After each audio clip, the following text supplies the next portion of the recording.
It's time for this week's episode of Brandon Sports Talk, featuring in-depth interviews from those who are trending in the world of athletics. And now, here's the host of Brandon Sports Talk, Brandon Pate.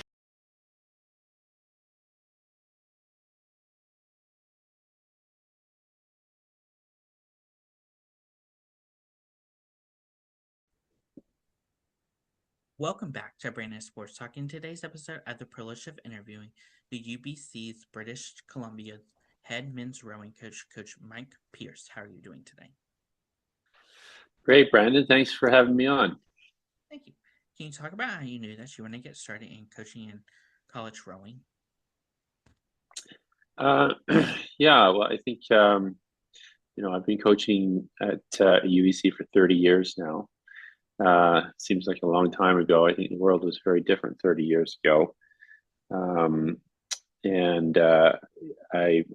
was a collegiate rower myself and finishing up my undergrad and had a great experience as a rower, a varsity rower on the UBC team in my time there. As many people that are finishing up their undergrads are doing, they're trying to determine next steps. And at the time, the team was struggling somewhat on a number of fronts. From a funding perspective, there'd been a pretty significant changeover of coaches and things.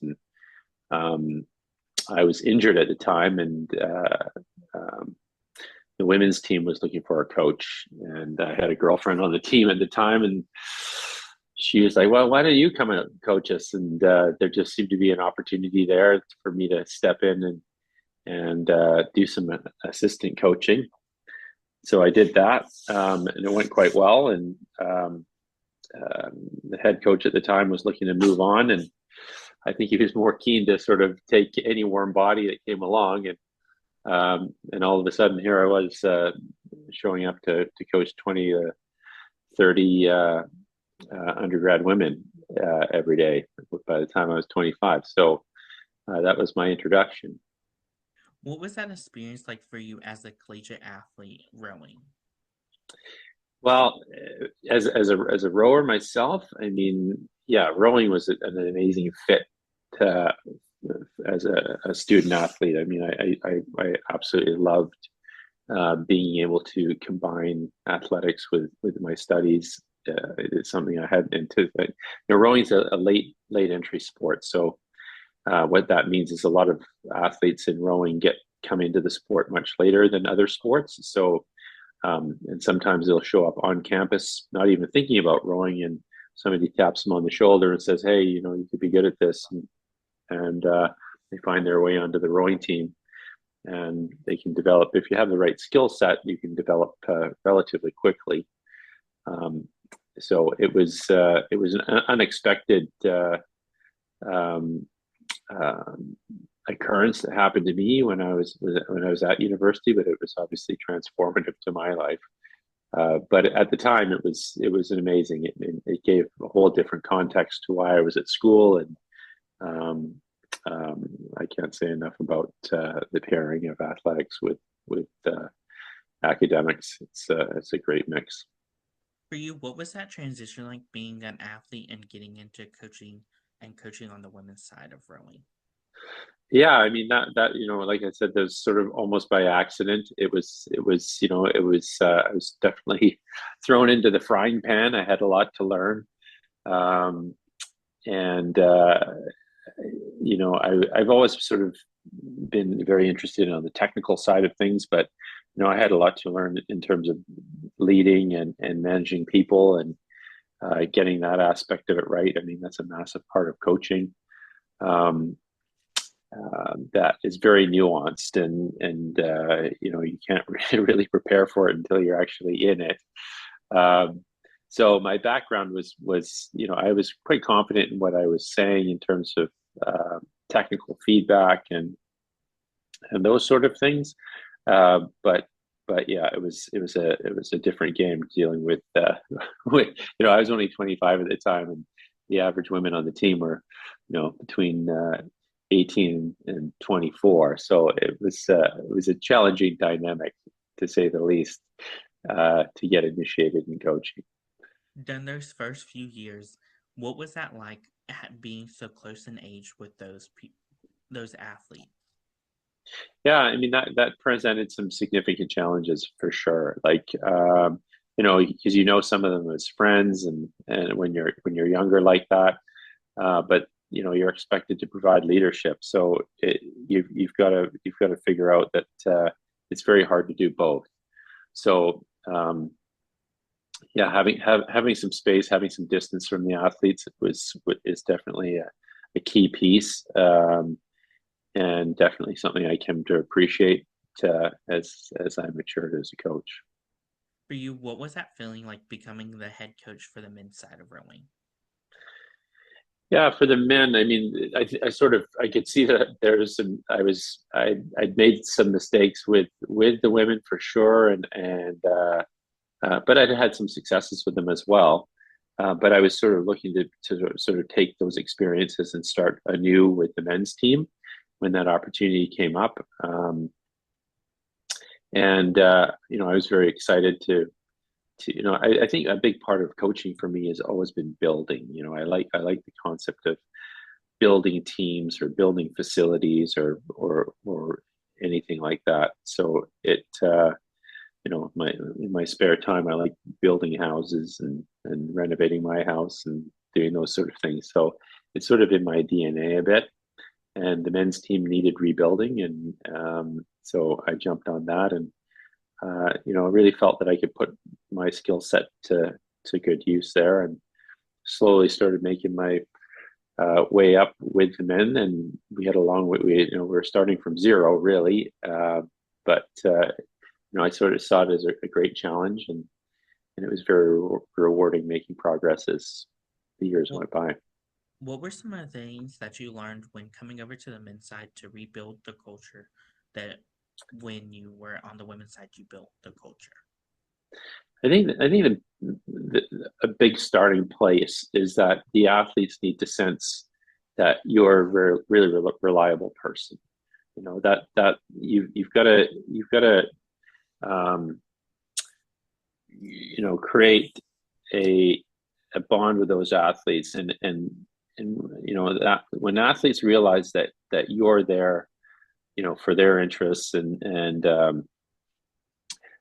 they'll forgive mistakes that you might be making along the way, provided they know that you're doing the best you possibly can, and you're working to figure things out as they are too. So when that environment is struck, it becomes a partnership between the athletes and the coaches, and they learn to trust you, and they learn that if you can be reliable and consistent with your approach to their training. I think that's actually a rarity these days, to find people that you can really lean on and rely on, that have got your back and are looking out for you through thick and thin, and trying to get you from a place here to whatever your aspirations may be. So as a coach, when athletes feel that you're in partnership with them on that journey, you've got a great environment to make progress from. Can you talk about the culture that you've built for the men's side of rowing? Yeah, I think that's a big part of it. I'm there's many different styles of coaching, and they can there's lots of different ways to be successful. And certainly the way that I've functioned is trying to really create this sense of partnership with the athletes, that we're both going to put a lot into it together. I need them to be as on board as I'm on board, and it's sort of this sort of really good reciprocal relationship that helps us move the needle, right? So I see a lot of coaches being very sort of paternal or dictatorial to their athletes, and I find that you can have some effect with that at early phases, but I don't feel it's a sustainable way to go forward. I think that athletes have to feel that you're really respecting them. You're trying to figure out what makes them tick as individuals, and then you're using your skills as a coach to get the most out of those individuals. So we sort of create this environment that's sort of very open, and I wanted a lot of feedback from the athletes, but at the same time they're expecting me to lead them and make decisions and set a program that's going to lead them to success. During the last 10 years, what has that experience been like, taking them to the national championship? Well, we love the national championship here. It provides a huge focus for us every year. I mean, it drives everything. I mean, it's the same with most sports. I mean, you're recruiting your athletes all around, giving you a good shot at competing very successfully in your league or your conference or your championship. So, I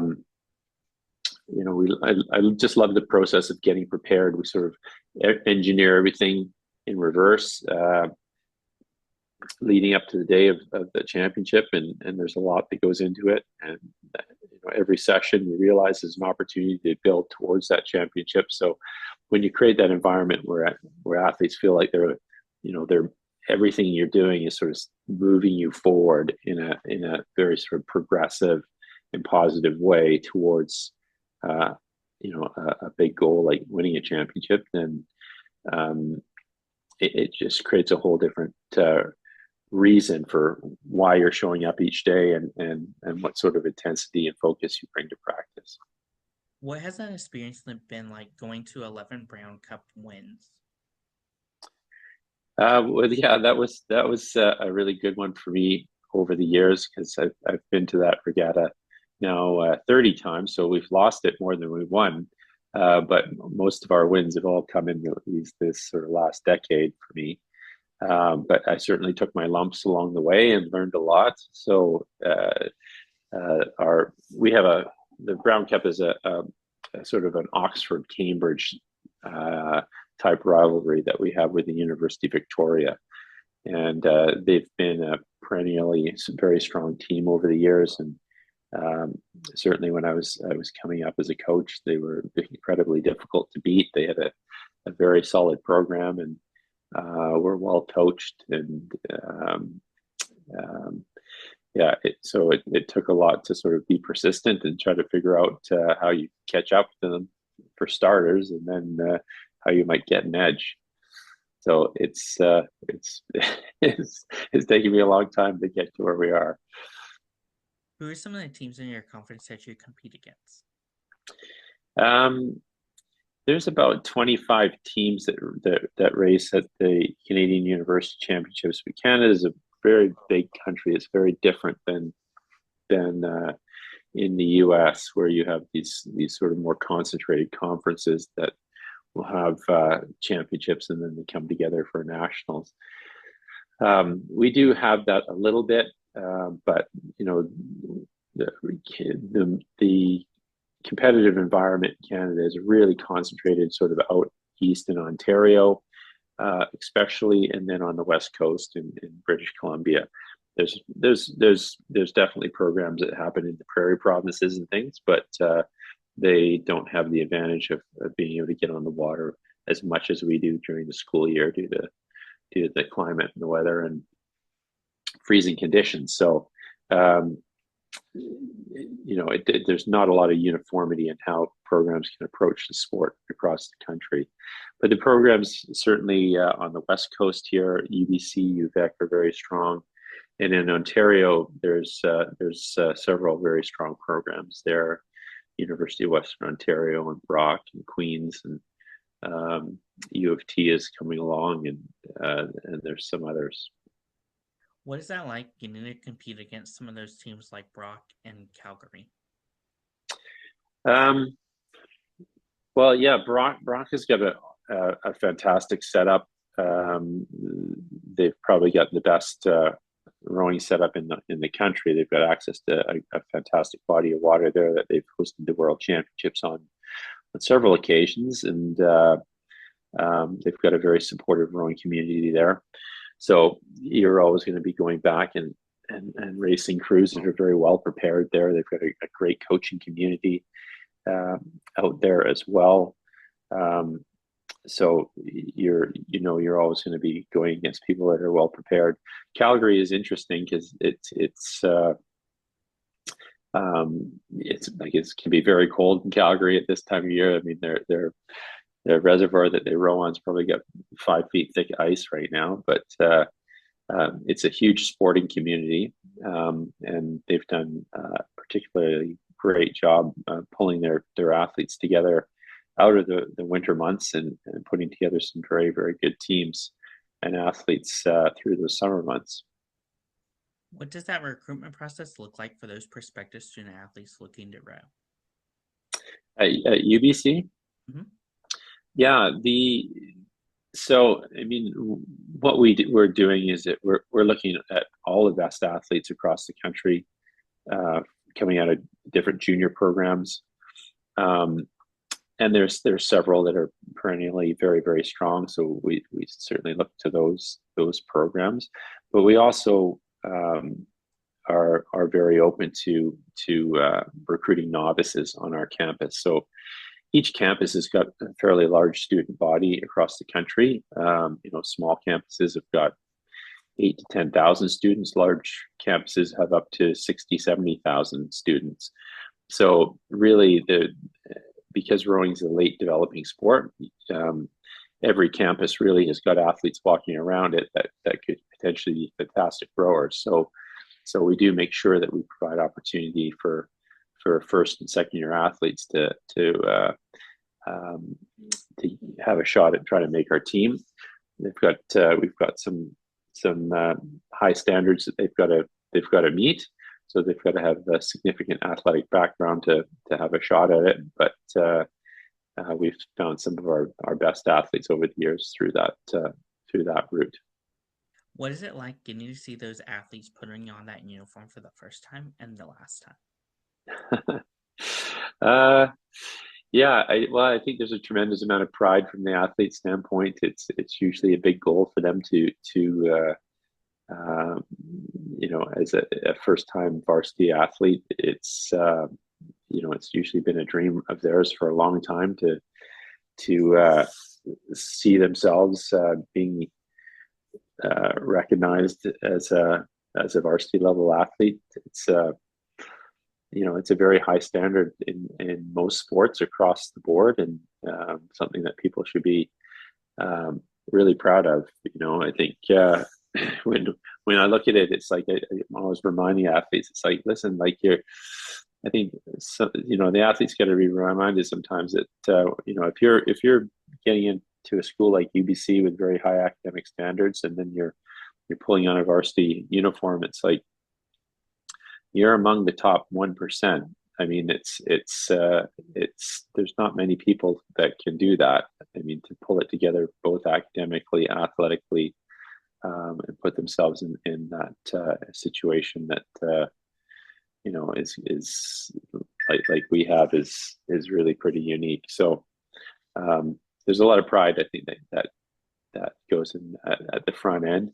Certainly at the back end of the program, it's by the time they've spent 4 or 5 years with me, it's we've gotten to know each other quite well, and I think they're really sort of relishing their experience and their time, and it can be quite emotional at that time, when they're leaving the program. I mean, they recognize that it was a really significant period in their lives, and they really want to sort of leave everything out there and make sure that they leave things in the best possible space.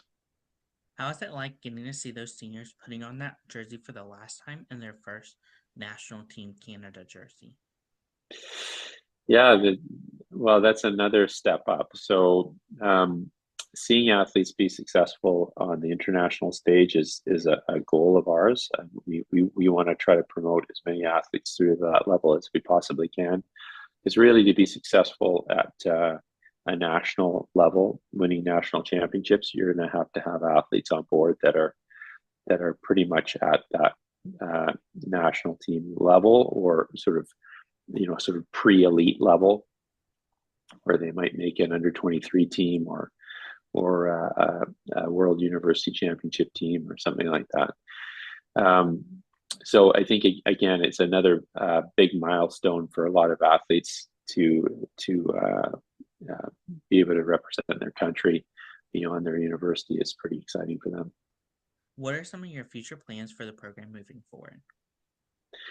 Yeah, so we've had a lot of success over the years. So I think that the key is a philosophy of mine is really focusing on continued improvement. I mean, I don't think there's anything more motivating for people than improving, and that goes for the program as well. So if you're stopping your goals at, hey, we're just going to try to win a championship, I mean, that's a bit of a that's a great goal, but it can be a bit external at times. And athletes, I think, really connect better with things that are much more internal to them, and that's the things that are within their control. So improving is certainly something within your control.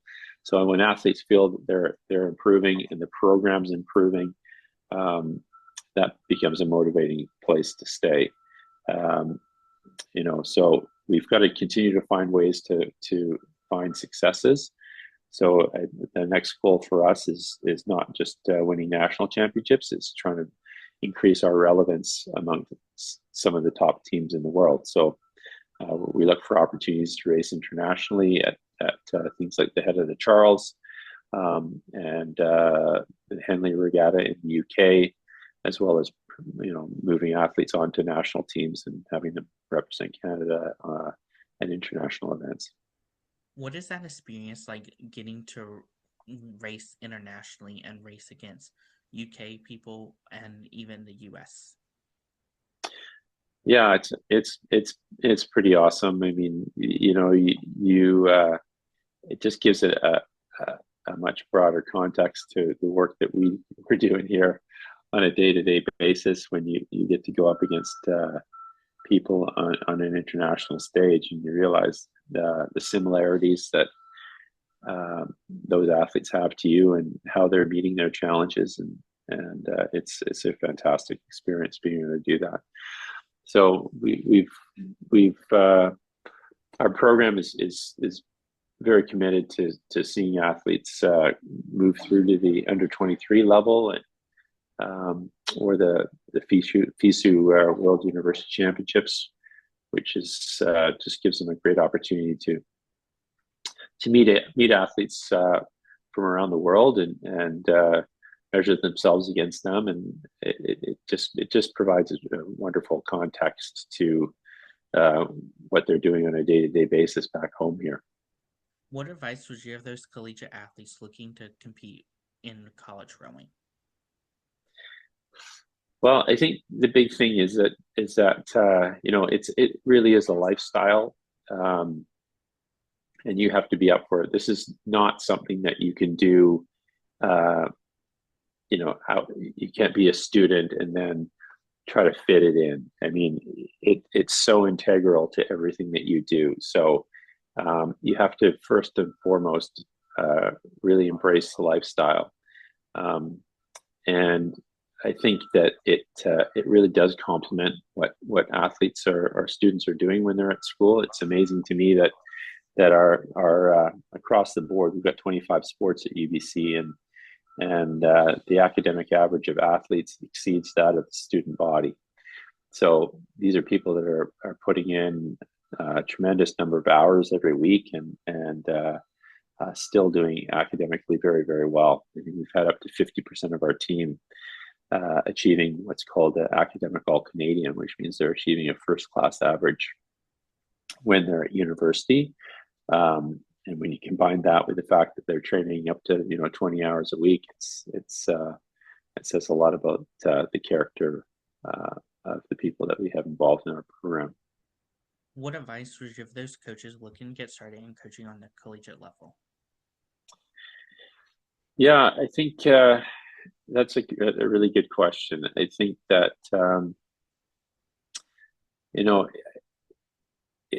you've got to be a self-starter. I think